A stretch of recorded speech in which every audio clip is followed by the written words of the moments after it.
Assalamualaikum warahmatullahi wabarakatuh.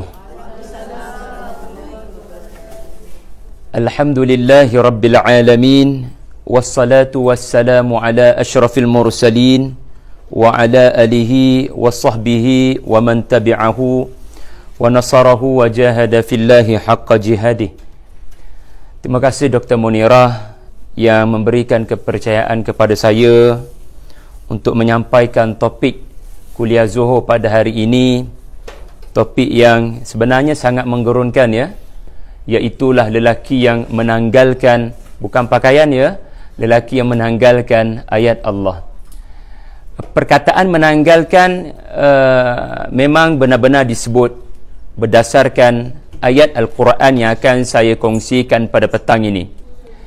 Saya tidak pasti daripada mana Dr. Munirah dapat idea untuk tajuk ni. Oh, dia cadang. No. Actually, your PA give me list of okay, alhamdulillah. So I choose which one that we. Terima kasih banyak doktor kerana memilih topik yang paling berbahaya. Kerana saya gerun untuk berkongsi mengenai ayat 175 hingga 178 ini, kerana ia adalah satu cerita yang dipaparkan khusus kepada mereka yang pernah membaca ayat Al-Quran, bahkan boleh memahami ayat Al-Quran. Kisah yang akan saya kongsikan ini bukan kisah tentang orang kafir. Ia adalah kisah orang yang bukan setakat boleh baca ayat Quran dengan betul, tetapi boleh memahami. Soalnya, adakah beramal ataupun tidak? Tuan-tuan, puan-puan yang dihormati dan dikasihi sekalian, saya akan bacakan sepintas lalu supaya semua ada idea tentang apakah cerita tersebut. Surah yang ke-7, ayat 175 hingga 178. Bismillahirrahmanirrahim. Watslu alaihim نبأ الذي آتيناه آياتنا فانسلخ منها فأتبعه الشيطان فكان من الغاوين. Dan bacakanlah terhadap mereka, wahai Muhammad sallallahu alaihi wasallam, khabar berita seorang lelaki yang kami beri kepadanya pengetahuan dan pemahaman tentang ayat-ayat daripada kitab kami, tetapi kemudiannya dia menjadikan dirinya terkeluar daripada mematuhi ayat-ayat itu, lalu dia telah diikuti oleh syaitan, maka menjadilah dia dari orang-orang yang sesat. Walau syi'na larafa'nahu biha. Dan kalau kami kehendaki sebenarnya, nescaya kami tinggikan kedudukannya dengan ayat-ayat itu. Walakinnahu akhlada ilal ard. Tetapi dia bermati-matian cenderung mahu hidup lama di atas dunia. Wattaba'a hawahu. Dan menurut hawa nafsunya. Famathaluhu kamathalil kalbi. Maka perumpamaan untuknya adalah seperti anjing. In tahmil alaihi yalhath atau tatrukhu yalhath. Jika engkau menghalau anjing itu, ia menghulurkan lidahnya termengah-mengah kepenatan. Tetapi jika engkau membiarkannya pun, ia tetap menghulurkan lidahnya termengah-mengah. Dzalika mathalul qaumil ladzina kadzdzabu biayatina. Demikianlah perbandingan orang-orang yang mendustakan ayat-ayat kami. Faqsusil qasasa la'allahum yatafakkarun. Maka ceritakanlah olehmu Muhammad sallallahu alaihi wasallam kisah-kisah itu supaya mereka berfikir.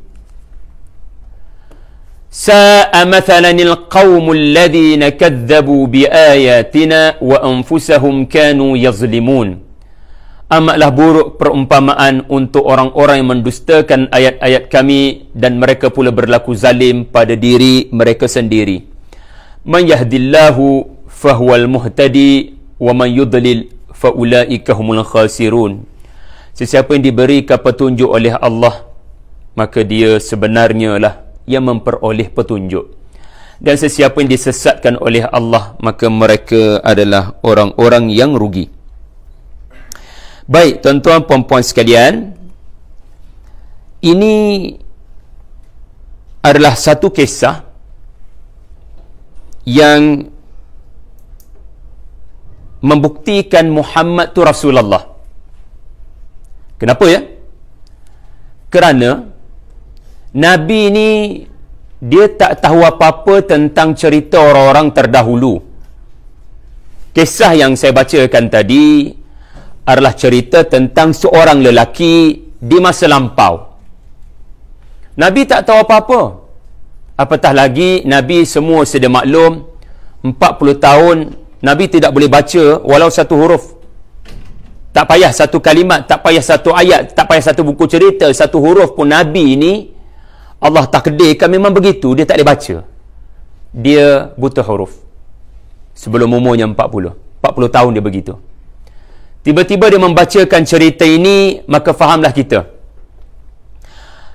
daripada mana dia dapat cerita ni. Dan cerita ini pula apabila anda kaji Bible, Old Testament, adakah kaum Kristian kat sini? Nak cuba sembang dengan dia sikit. Kalau ada lah kan. Tetapi kalau Kristian pun belum tentu dia baca Bible betul-betul. Saya kena pastikan dia benar-benar orang yang baca dengan mendalam Bible. Dalam Bible memang kebetulan ya didapati Old Testament ya, Old Testament iaitulah zaman Nabi Musa, ada seorang lelaki yang seperti sifatnya dalam ayat-ayat yang dibacakan ini.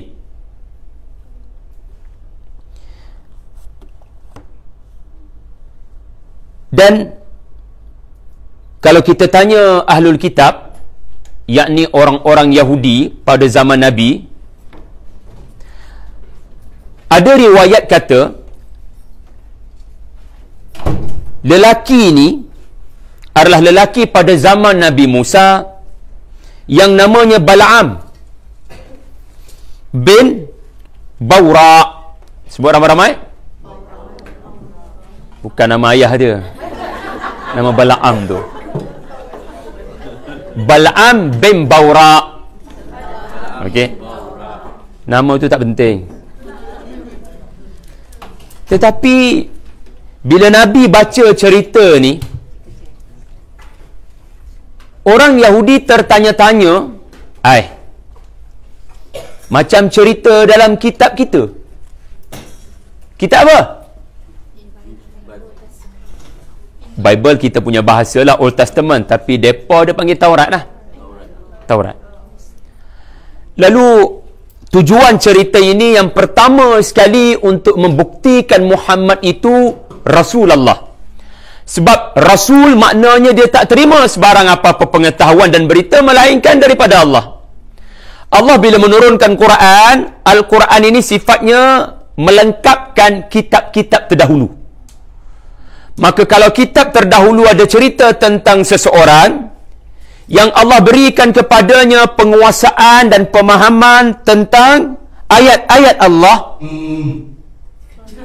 Allah berikan kepadanya penguasaan dan pemahaman tentang ayat-ayat Allah, maka tidak perlu pelik Quran walaupun turun kepada Nabi Muhammad, walaupun Quran turun pada Nabi Muhammad, di dalam cerita, dalam Quran yang ada cerita yang memaparkan semula apa yang terkandung di dalam kitab yang diturunkan kepada Nabi Musa.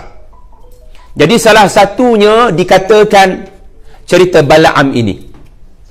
Jadi boleh jadi cerita Bal'am ini dipadamkan. Boleh jadi dipadamkan daripada Taurat, ataupun boleh jadi cerita itu tidak mengandungi kebenaran, bercampur aduk.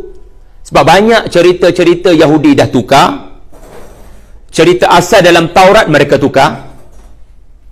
Jadi Quran datang untuk bawa cerita yang sebenar, ataupun Quran papar ke semula cerita yang korang padam, wahai Yahudi.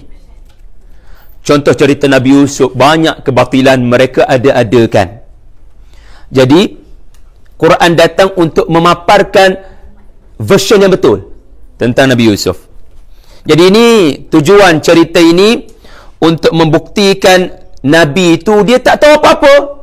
Tiba-tiba orang terkejut, daripada mana dia dapat tahu cerita ni? Sudah pasti dia dapat tahu cerita ini daripada yang Maha Mengetahui, yang menurunkan Taurat satu ketika dahulu. Maka Allah menurunkan cerita yang sama supaya Yahudi, ya, di Yathrib, ya, Nabi belum berhijrah ketika turun suratul A'raf ini, surah yang ke-7 ini, surah yang turun di Mekah. Nabi belum lagi ke Yathrib. Jadi Yahudi di sana diharapkan menginsafi seorang lelaki di Mekah sebenarnya benar bila dia mengatakan dia Rasulullah. Buktinya dia ada cerita yang ada dalam kitab kita. Baik, tuan-tuan, cerita yang saya bacakan tadi, perasan ke tidak, walaupun saya sebut berkemungkinan ia membabitkan seorang lelaki yang bernama Bala'am, tetapi yang jelas Quran tak sebut nama. Soalannya kenapa? Pertama sekali, untuk motivasikan anda mengkaji sejarah. Lalu ada ulama-ulama sudah mengkaji. Sebab itu keluarlah dalam kajian dan siasatan mereka nama Bala'am. Mereka kaji. Tetapi yang lebih penting, bukan untuk motivasi anda jadi sejarawan, mengkaji kitab-kitab terdahulu. Siapa lelaki ini? Saya nak kaji. Kita semua tak ada kemampuan pun nak jadi sejarawan, betul tak?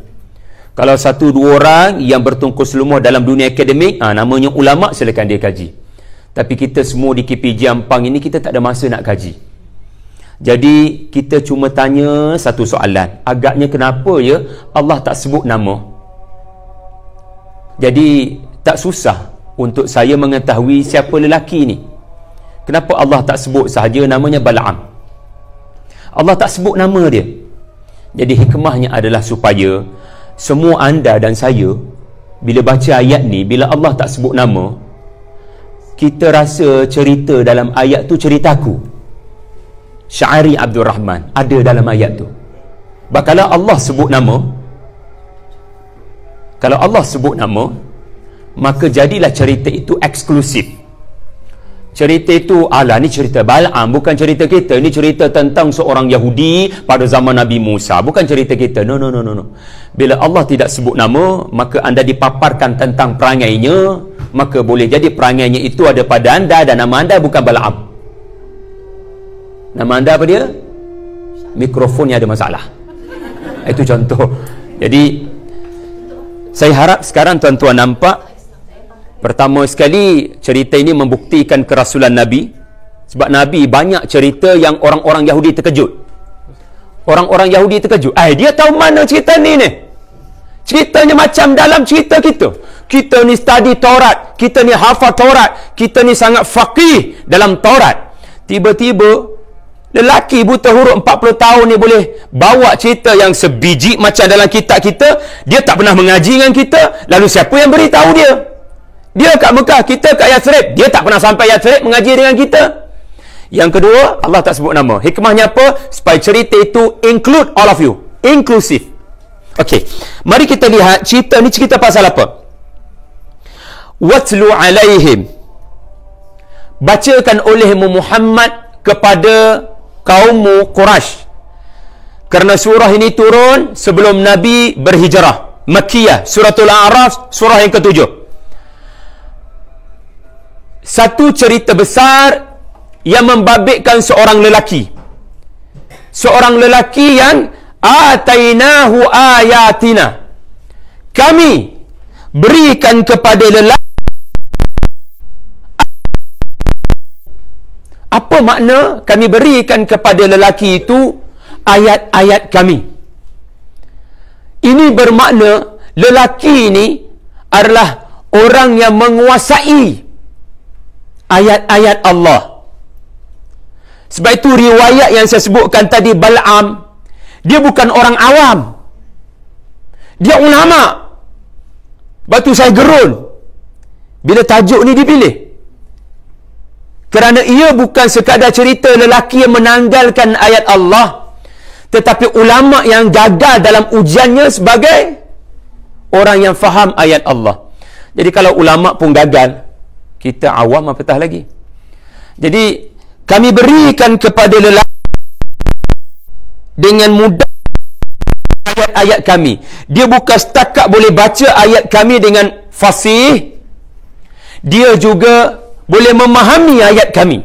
Sebab itu para ulama juga menyebut bukan sekadar cerita Bala'am. Ya, mereka juga mengatakan boleh jadi cerita yang membabitkan ayat ini adalah seorang tokoh Arab yang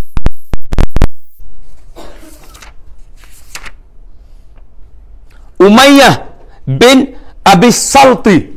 Nama tak penting, tetapi nama dia Umayyah.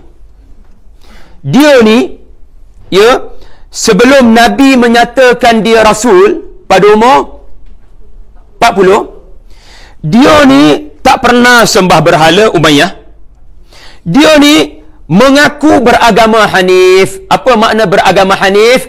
Bukan mazhab Hanafi, mazhab tak muncul lagi masa tu. Hanif ni maknanya mengikuti ajaran asal, original version Nabi Ibrahim, yang tidak ada sebarang hubung kaitan dengan berhala.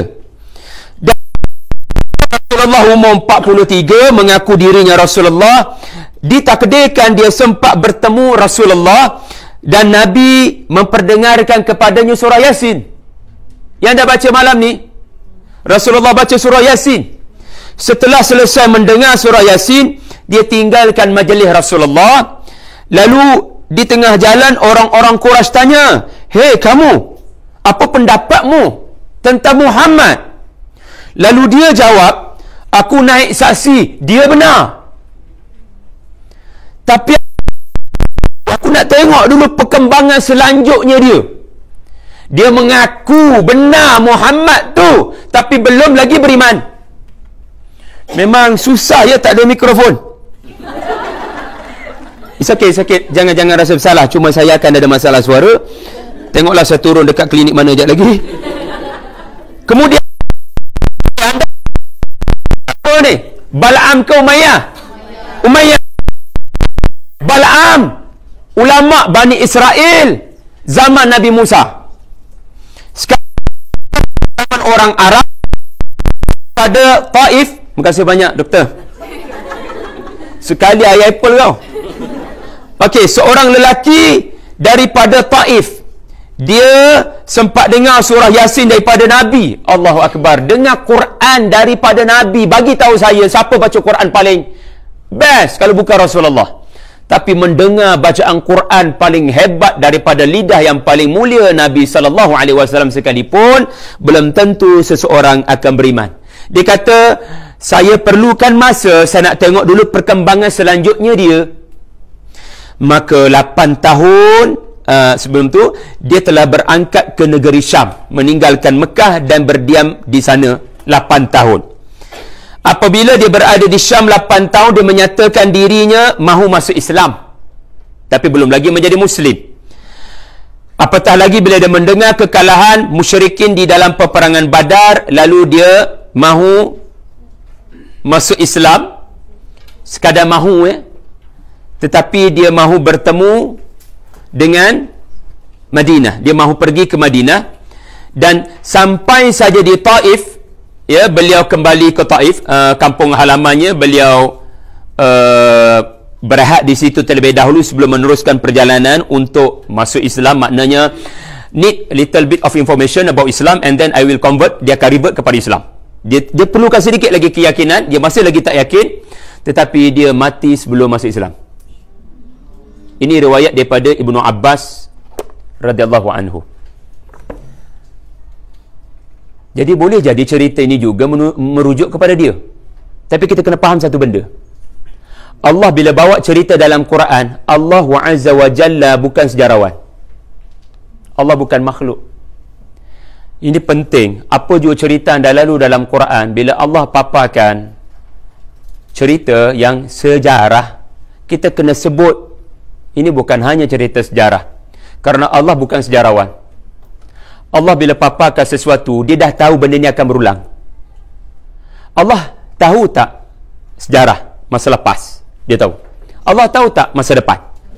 Jadi kenapa dia bila cerita sejarah setakat terbatas pada apa yang berlaku di masa lampau? Maha suci Allah.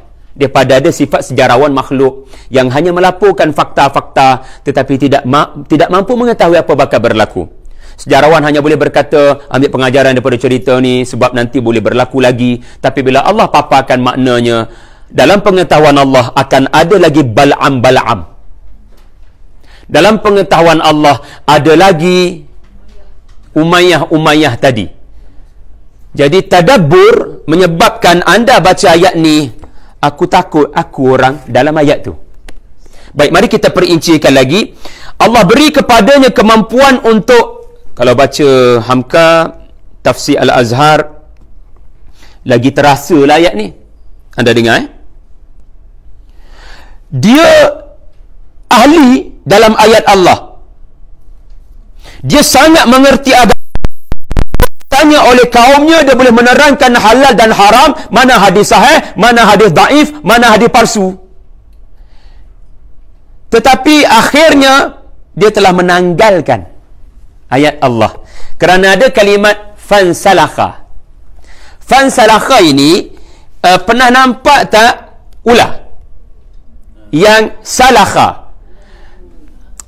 Salakha ni artinya saling kulit, menanggalkan pakaian lama. Untuk lebih dramatik kita tengok babak ni.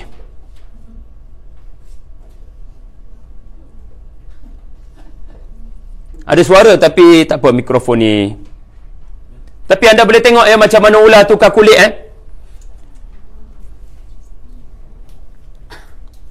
Ini dipanggil dalam bahasa Arab apa dia? Insalakha. Sebut ramai-ramai. Okey, bagus. Kita belajar bahasa Arab. Tu tengok tu. Tu. Dia tanggal kulit dah tu. Allahu Akbar. Okey. Kita tengok binatang ni, jangan sekadar tengok saja. Biar kita faham pada apa yang berlaku pada binatang ni ada mesej untuk kita. Okey. Allahu Akbar.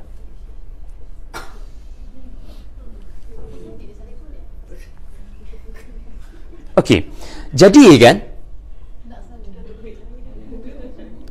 saya nak tanya anda, maknanya Allah Ta'ala ni bila dia ciptakan kita, dia telah jadikan pada tubuh kita ni ada sesuatu yang melekat. Namanya apa? Kulit. Tapi itu pandangan fizikal. Quran datang untuk beritahu kamu kena nampak juga metafiziknya. Apa yang aku beri, aku dah tampal dalam tubuh kamu. Lepas tu menarik cerita ni ayat 175. Kalau anda belik Quran, anda naik atas je sikit,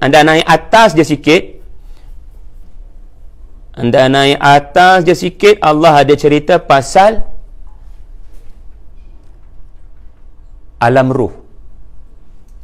Maknanya masa di alam ruh, pendek kata, Allah telah tampal dalam tubuh anda. Allah tak biarkan anda terkapai-kapai mencari. Sebelum anda lahir ke dunia, Allah dah masukkan, Allah dah install, Allah dah set up apa yang disebut sebagai roh. Roh ni maknanya apa? Lahir-lahir sahaja dia faham hidup ni ada Tuhan. Dia ada satu apa yang disebut sebagai fitrah. Etis, mulut je kata begitu. Tapi satu hari nanti dia akan mengaku Tuhan tu ada. Dan boleh jadi waktu tu masa malakul maut datang pada dia. Masa tu baru dia nak mengaku memang dah terlambat. Manusia ni Allah telah jadikan kepada dirinya fitrah yang sudah melekat pada dia, iaitulah bala syahidina. Allah tanya di alam roh. Alam roh ini tuan-tuan, kita tidak tahu berapa lama kita hidup di alam roh. Tetapi anda dan saya, kita berasal daripada bukan alam rahim. Sebelum alam rahim, anda berasal daripada satu tempat yang sangat tinggi. Nabi Adam sudah melihat anda, tetapi bukan anda yang bernama alam rahim, tetapi anda di alam roh. Dalil suratul Baqarah, wa 'allama Adam al-asma'a kullaha. Kami beritahu kepada Adam al-asma'. Al-asma' dalam bahasa Arab bukan setakat nama. Ia berarti kualiti dan potensi yang ada kepada seluruh anak-anakmu. Adam diperkenalkan berdasarkan satu hadis Hasan, status Hasan, Nabi Adam seluruh roh, termasuk anda. Lalu Adam aradahum alal malaikah. Perkataan hum merujuk kepada benda berakal. Lalu Adam bentangkan balik kepada para malaikat tentang setiap anak-anaknya sampai manusia terakhir hari kiamat. Lalu Adam bila dipertontonkan dengan roh-roh ini, wallahu alam, kita tak tahu nak gambarkan bagaimana, berapa ramai roh pada waktu itu. Tetapi Adam nampak ada satu roh yang bercahaya gilang gemilang dan namanya Daud. Adam bila dipertontonkan dengan potensi yang ada pada Daud, Adam kata, Allah berikan kepadanya 50 tahun aku, sebab dia adil dalam pemerintahan. So itu Nabi sebut. Jadi saya nak kata pada anda, alam roh anda datang daripada tempat yang sangat tinggi. Sebab itu tuan-tuan, malaikat tak boleh terima Adam sebagai khalifah semasa Adam belum ditiupkan roh. Adam hanya baru jasad. Nak jadikan sesuatu daripada tanah yang dipijak-pijak untuk memakmurkan muka bumi Allah. Ya Allah, kami risau. Lalu Allah Ta'ala kata, aku tahu apa yang kamu tak tahu. Antaranya apa? Aku belum masukkan satu unsur yang sangat tinggi. Sebab tu kalau anda baca suratul A'raf daripada awal, surah ni pendek je, 200 ayat lebih. Kalau nak banding dengan Al-Kawthar, panjang. Surah ni kalau anda baca daripada awal, anda akan berjumpa cerita nombor 1 sekali adalah cerita tentang 2 orang yang berada di tempat yang sangat tinggi. Kerana kita berasal daripada situ. Iaitulah ayah bonda kita. Kalau anda baca suratul A'raf, tak ada cerita Adam Hawa paling panjang dalam Quran kecuali dalam suratul A'raf. Itu permulaan suratul A'raf, cerita pasal seseorang yang berada di syurga. Hujung suratul A'raf, cerita pasal anda pun berasal daripada sana. Anda dah lupa anda mengaku apa? Apa yang pernah anda dan saya ikrarkan bersama kerana nama anda insan, tahu makna insan, pelupa. Yang melupa, nasia, yang lupa apa yang pernah dia lafaz di hadapan Tuhannya, iaitulah Tuhan bertanya di alam roh, bukankah aku pencipta kamu? Bukankah aku pemilik kamu? Maka kita telah mengaku bahawasanya tidak lain tidak bukan, kami menjadi saksi, kamulah Tuhan semesta alam. Jadi fitrah bertuhan sudah melekat di dalam, seperti melekatnya kulit pada isi tubuh kita. Jadi tiba-tiba lelaki ini menanggalkan ayat-ayat Allah. Menariknya, cerita Adam dan Hawa, kalau anda baca suratul A'raf, ada baba, apa dia? Apabila mereka memakan buah karang, dan tahukah anda, syaitan membisikkan kepada Adam dan Hawa, bukan Hawa punca, syaitan punca. Syaitan kata, hal adulluka,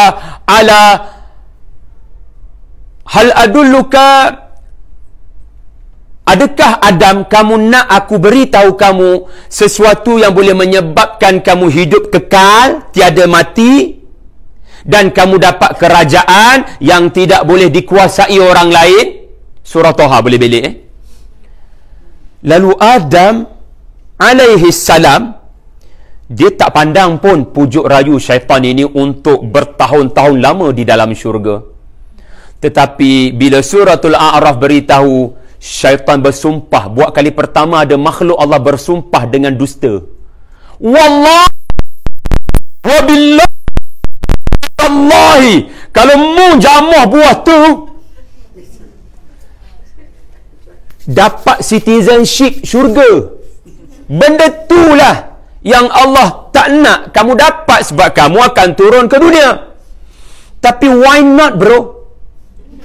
Dapatkan job untuk kekal lama, tak keluar-keluar daripada syurga. Dan syurga kamu menguasai kerajaan yang tidak boleh dikuasai oleh orang lain, luasnya seluar langit dan bumi. Just sikit je pun. Lalu kerana bersumpah, Adam tumbang. Kerana sumpah dusta. Tuan-tuan, orang bersumpah, anda tak pernah orang lain sumpah membenarkan apa yang dia kata. Tiba-tiba kali pertama dia bersumpah. Lalu Adam dan Hawa tumbang. Dan bila mereka jamah saja buah dari pohon yang terlarang, maka berlakulah insalakha kepada pakaian syurga. Kan cantik kan? Tertanggal pakaian, mereka cepat-cepat ambil daun syurga. Kena baca suratul A'raf daripada awal. Mereka cepat-cepat ambil daun-daun syurga yang gergasi sifatnya untuk menutup tubuh mereka kerana mereka malu. Ya, sesama mereka je pun suami isteri, tetapi masih ada rasa malu. Tetapi yang ni tak tahu malu. Dia telah menanggalkan fitrah. Dia telah menanggalkan agama yang Allah telah beri kepada tubuhnya, ruh. Dan Allah berikan kepadanya penguasaan ayat-ayat Allah. Lalu apabila dia menanggalkan, ialah benda bila tertanggal, siapa yang suka datang? Bila kita dah tanggal benda tak patut tanggal, maka ramai orang berminat untuk menghampiri dan mendekati. Maka lelaki ni Allah Ta'ala kata, bila dia menanggalkan ayat-ayat Allah, seperti ular yang bersalin kulit, sedangkan kulit itu melekat pada tubuhnya dahulu, lalu akhirnya yang akan datang hinggap dan mengerumuni lelaki ini adalah syaitan. Lalu sedikit demi sedikit lelaki ini telah melekat padanya sifat kufur, dan jadilah dia daripada orang-orang yang telah mantap kesesatannya. Kita bergerak kepada ayat yang kedua. Ya. Lalu Allah menyebut tentang walau syi'na la rafa'nahu biha. Berikan kepadanya, boleh baca ayat-ayat Allah dengan baik, taranum yang baik. Kami beri kepadanya kemampuan memahami ayat-ayat Allah. Maknanya walaupun dalam bahasa Arab kita hari ini, tetapi boleh ada terjemahan. Ya, ada ads untuk beritahu apa makna ayat ini. Sebenarnya dengan sebab-sebab itu kami nak tinggikan kedudukannya di sisi kami. La rafa'na, rafa'a, pernah naik lift. Bila naik lift, anda tekan naik ke atas. Tapi dia ni, siapa dia ni? Bukan Bal'am, bukan Umayyah. Letak kepala aku. Iaitulah, ustaz, kuliah tingkat berapa ni? Tingkat 1. Saya berkata, tak nak. Saya nak stay dekat G. Kalau boleh, LG. Kenapa ya? Kerana ada banyaknya daya tarikan di G. Ada apa di G? Ada kafe. Ada banyaknya buah-buah yang dilarang. Saya tak nak. Allah Ta'ala ni, dia ciptakan kita dengan sesuatu yang dah melekat pada tubuh, yang kalau kita guna, kita tekan je, dia naik terus ke syurga. Tapi manusia ni, kata Nabi, kullukum dakhalal jannah illa man abah. Semua kamu sebenarnya akan ke syurga, kecuali yang tak nak. Lalu kami nak tinggikan kedudukannya sebenarnya, tuan-tuan. Bila anda boleh faham ayat Quran, artinya Allah nak anda naik ke tempat yang sangat tinggi. Sebab tu suratul A'raf mula tentang ayah mak kita, ya, daripada tempat yang sangat tinggi. Dan anda diperkenalkan kepada mak ayah anda, Adam dan Hawa, di tempat yang sangat tinggi. Walakinnahu, tetapi dia yang akhlada, bukan Allah. Dia yang akhlada. Akhlada maknanya apa? Anda ingat tak buah yang Nabi Adam makan tu namanya apa? Buah asal usul perkataan sama. Bukan nama buah tu khuldi macam nama buah kurma, buah tamar, buah anggur. Khuldi ni bukan nama buah. Khuldi ni apa yang syaitan was-waskan kepada Adam. Kau makan buah ni daripada pohon itu, kau dapat nikmat khuldi. Apa khuldi? Kekal, tak mati, tak sakit, sehat dan tiada kematian. Itulah sifat penghuni syurga, insya-Allah. Mudah-mudahan, Allahumma amin, kita belaka nanti. Yang tiada kematian, tiada kesakitan, tiada hospital di sana, insya-Allah. Jadi dia tu lelaki menyangka dia akan dapat kekal tanpa mati. Dia boleh hidup lama di situ. Sebenarnya dia salah faham. Yang kekal lama bukan di level dunia. Tetapi lelaki ni memandang hidup di dunia. Dia melekat di dunia. Dia tidak mahu naik ke atas. Akhlada ilal ard wattaba'a hawah.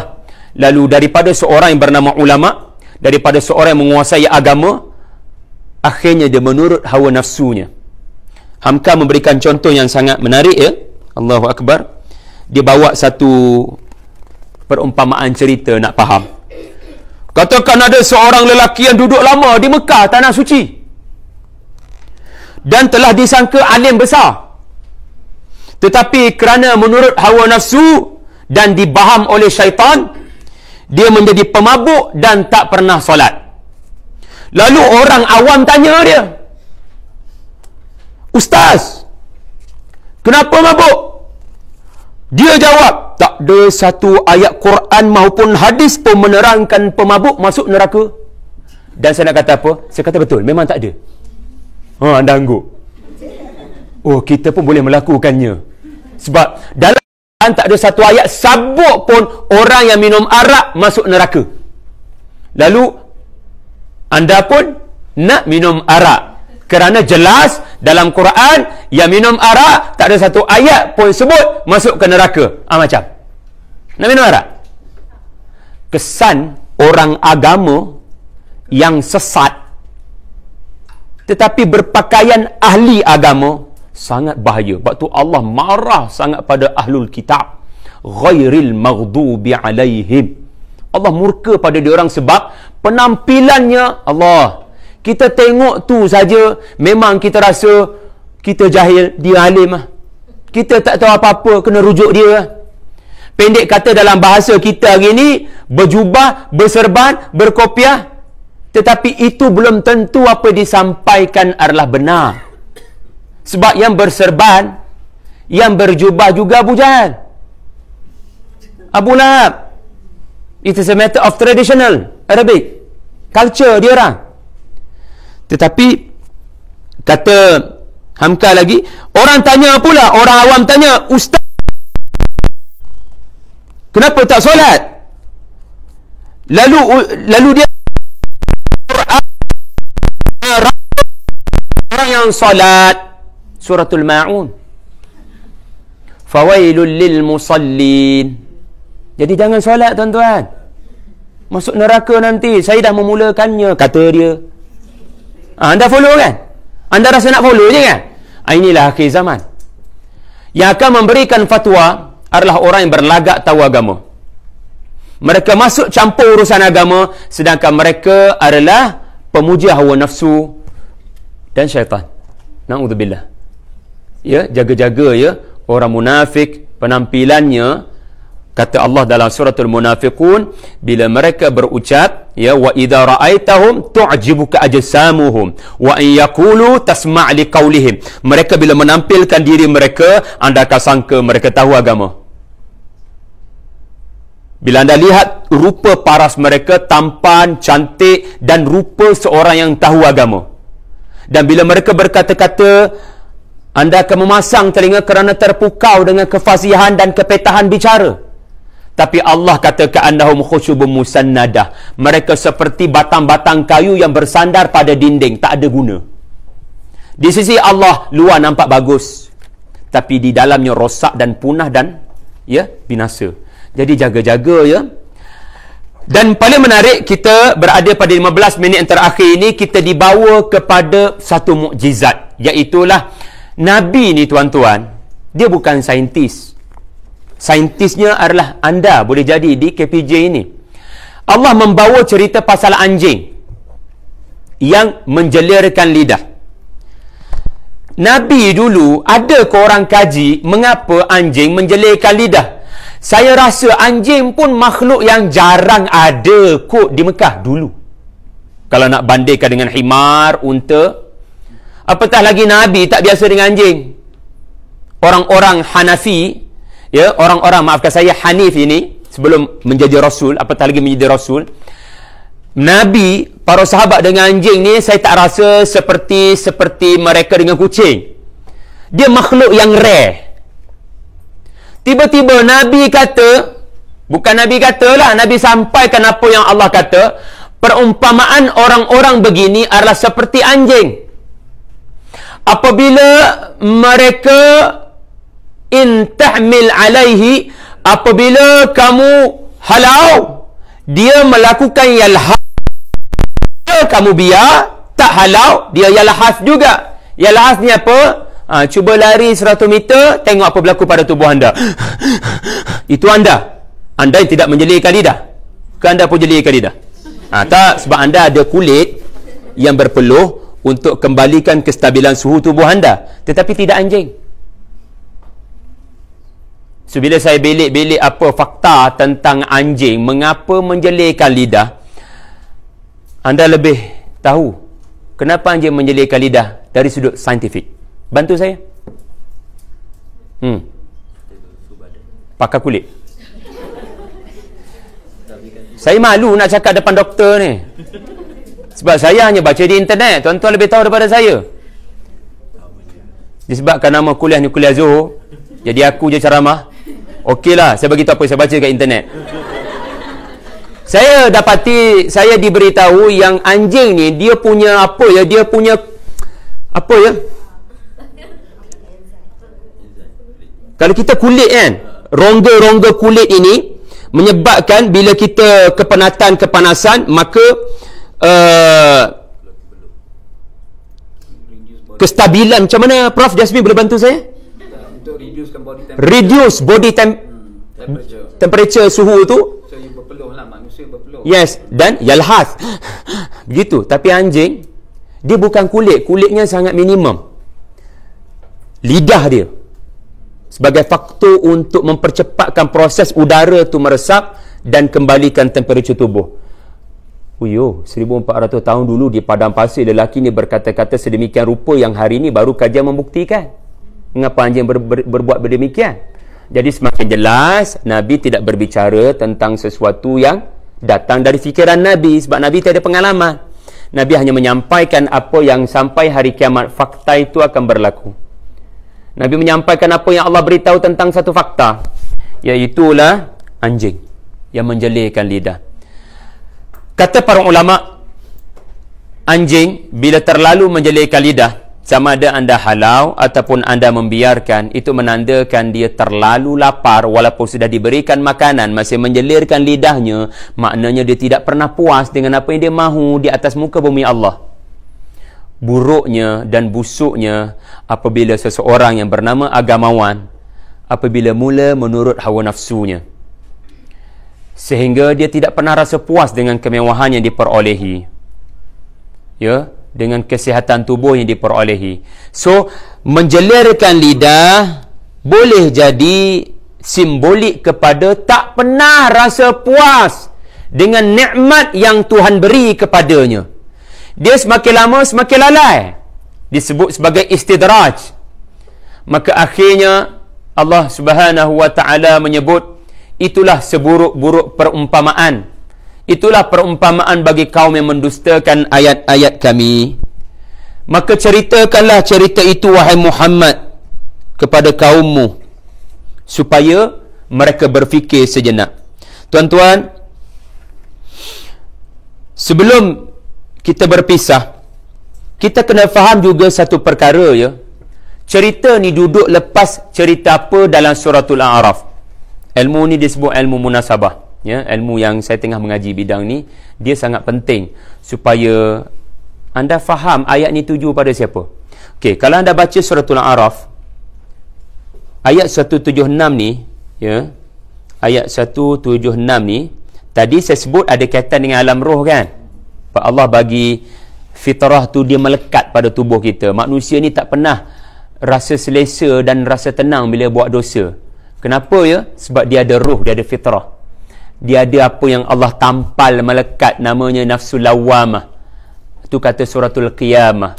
Ada satu nafsu dalam tubuh anda dan saya, doktor mungkin tak jumpa benda tu, tetapi Allah kata ada. Namanya nafsu lawamah.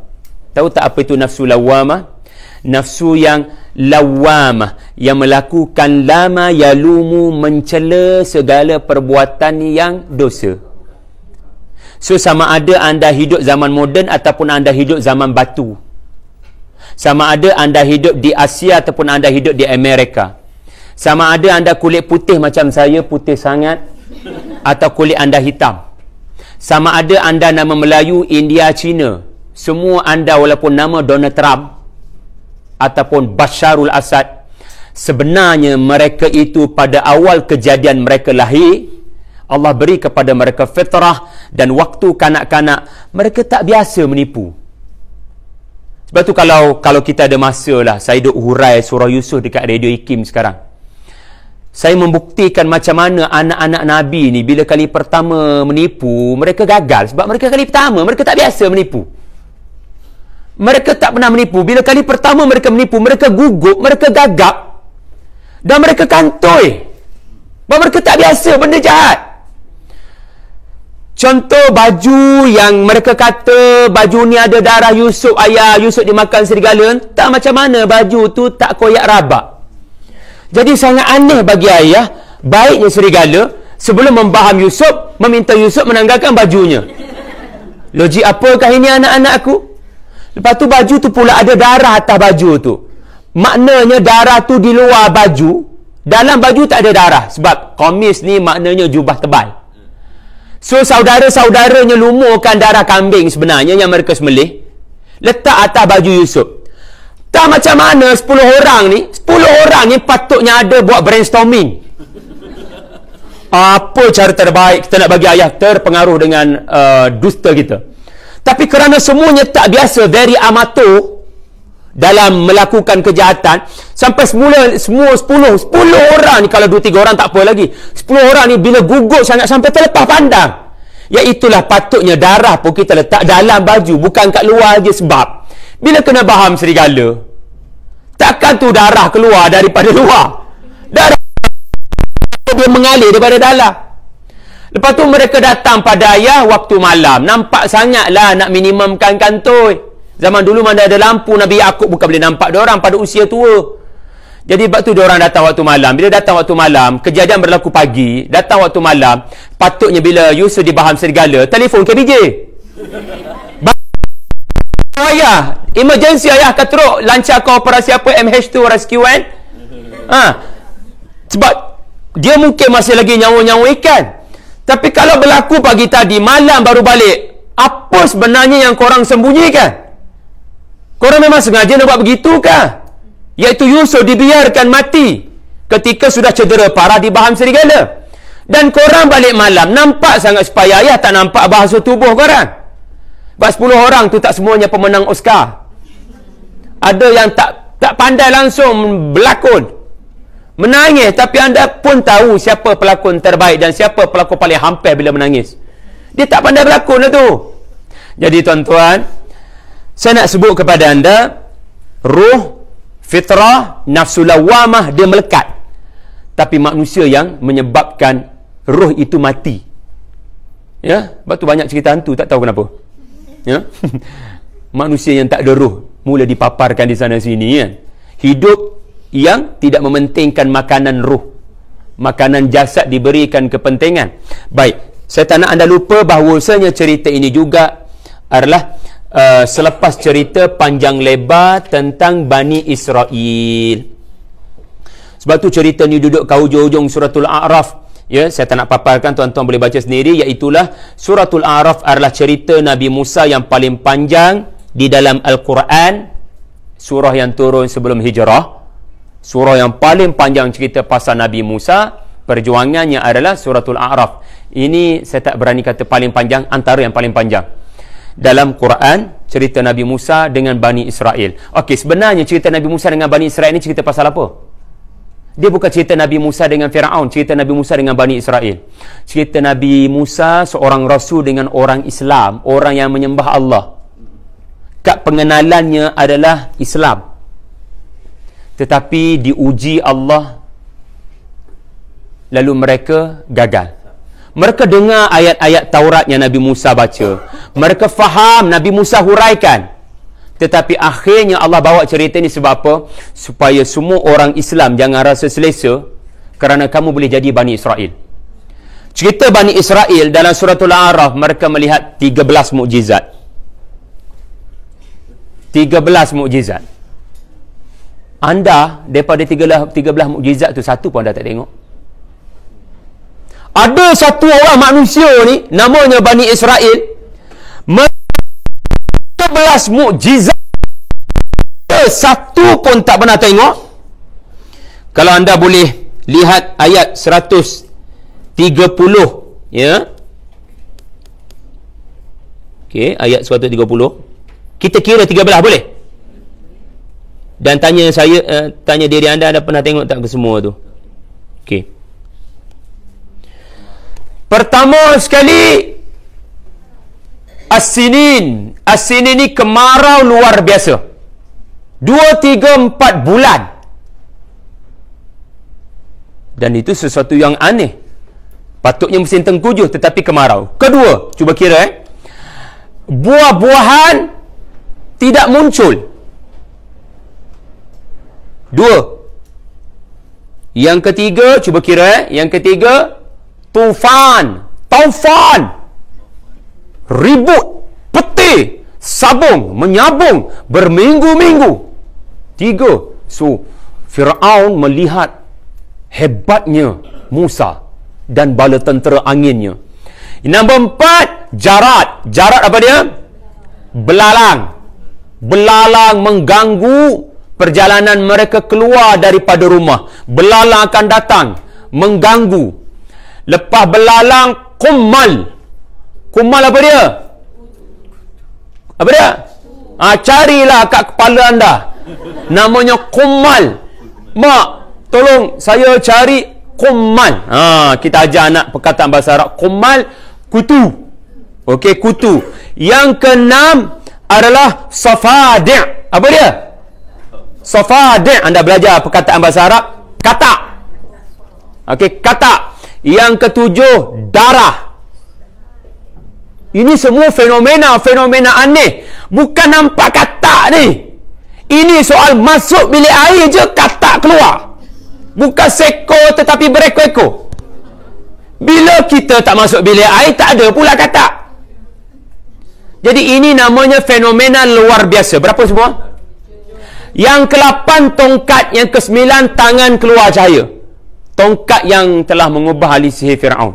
Kerana tongkat bertukar menjadi. Berapa semua? 9 dah. Yang ke-10, Qarun. Berita yang sampai kepada Firaun, Qarun mati dengan cara yang sangat aneh. Setara tu pun tak beriman lagi Firaun. Yang ke-11, depan mata Laut Merah terbelah. Oh, itu tak pernah berlaku. Tapi dia kekal kafir, bahkan mengejar Musa. Yang ke-12 dan yang ke-13 adalah selepas Firaun mati. Tapi tahukah anda, kesemua yang Firaun lihat bermakna Bani Israel pun lihat. Sepatutnya iman mereka bertambah-tambah. Tetapi dengan berlakunya yang ke-12 dan yang ke-13, tahu apa dia? Yang ke-12 adalah sepanjang perjalanan mereka bersama dengan Nabi Musa meninggalkan Laut Merah dan Firaun, mereka telah diberikan makanan daripada langit. Tuan-tuan, bila nak makan tengah hari, kejap lagi ada tak makanan turun daripada langit? Namanya manna salwa. Dan kalau dahaga, depan mata mereka, Musa ketuk satu batu, keluar 12 mata air. Adakah anda boleh melakukannya? Dan mukjizat yang ke-13, awan menemani perjalanan diorang. Awan menemani perjalanan diorang, sebab perjalanan diorang bukan atas kenderaan berhawa dingin. Tapi anda baca suratul A'raf, setara 13 mukjizat itu pun akhirnya mereka kata, Musa, boleh tak kami nak sembah berhala? Tak percaya baca suratul A'raf. Maknanya manusia ni, batu saya rasa ayat terakhir inilah paling penting. Ya, ayat terakhir inilah yang paling penting. Hidayah adalah benda yang kita kena minta daripada Allah. Walaupun anda adalah Syahri Abdul Rahman yang boleh faham bahasa Quran, boleh belik tafsir dalam bahasa Arab, tetapi ingat, belum tentu yang bercakap namanya Syahri Abdul Rahman itu orang yang diberikan Allah petunjuk. Dan belum tentu makcik cleaner dekat Ampang Puteri ini yang tak pernah baca Quran kecuali bulan Ramadan, yang bila disebut Qumal tak tahu apa-apa, Safadi' tak tahu apa-apa, tapi dia mendapat petunjuk daripada Allah. Sebab itu hari Jumaat esok kita diperingatkan dengan sifat Ahlul Kitab. Allah perumpamakan mereka selepas anjing adalah himar, iaitulah yang tidak mengerti apa yang mereka hafal, yang tak mengerti apa yang mereka baca malam ni hari Jumaat. Ya, jadi cuba sedaya upaya. Jadi ayat 178 ni saya tutup. Kita kena lihat pertama sekali, ya, hidayah ni, walaupun aku mengaji banyak daripada kuliah Zuhur, aku banyak attend kuliah-kuliah agama, ia belum tentu anda dapat hidayah. Berapa ramai orang yang mengatakan di FB, di IG mereka, saya sudah berhijrah, alhamdulillah, lihatlah saya sudah berhijrah. Hijrah hanya pada pakaian, tetapi hakikatnya dia sedang tenggelam dengan akhlada ilal ard, telah datang kepadanya berhala baru, iaitu ramai orang datang memuja-mujanya kerana dia sudah berubah, lalu akhirnya dia tenggelam dengan nikmat keduniaan. Jadi hidayah benda yang sangat misteri. Jangan yakin dengan kemampuan mengikuti banyak program agama, kemampuan membaca Quran dengan baik, kemampuan menghafal, belajar sekolah agama dahulu, belajar 4 tahun sarjana tafsir, itu menunjukkan kita dapat hidayah. No, ia adalah sesuatu yang mesti diminta daripada Allah selalu, 17 kali sehari, ihdinas siratal mustaqim. Nabi pun minta 17 kali sehari. Ini kan kita, ya, orang-orang awam. Ini insyaAllah hidayah adalah perkara nombor 1. Nombor 2 barulah tafsir bahasa Arab.